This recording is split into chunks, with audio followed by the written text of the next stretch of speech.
Narinig nyo na rin ba yung katwiran na okay ka basta wala kang ginagawang masama at wala kang tinatapakang ibang tao?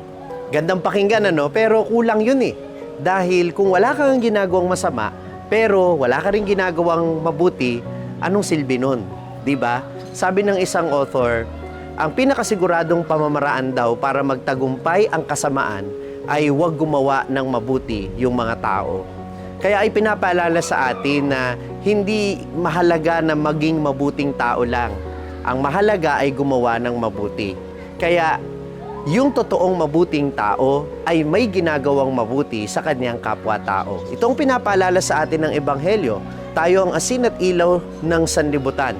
Kapag nalantad sa liwanag ay mas makikita natin ang ganda ng isang bagay, hindi ba? Hindi naman natin binubuksan yung ilaw para titigan yung ilaw. Gayon din yung asin.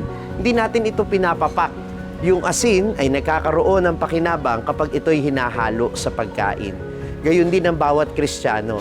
Kapag ang kabutihan natin ay naibahagi natin sa kapwa, mas nakikita ang ganda ng mundo. At kapag tayo ay nakahalubilo sa ating kapwa, yung mga natatabangan na sa buhay, yung mga nawawalan ng pag-asa, nagkakaroon muli ng gana. Kaya nga siguro hinahayaan ng Panginoon na tayo ay magdusa at mahirapan, hindi lang para tayo ay maging banal, kundi maging inspirasyon tayo ng mga taong may ganito ring pinagdadaanan.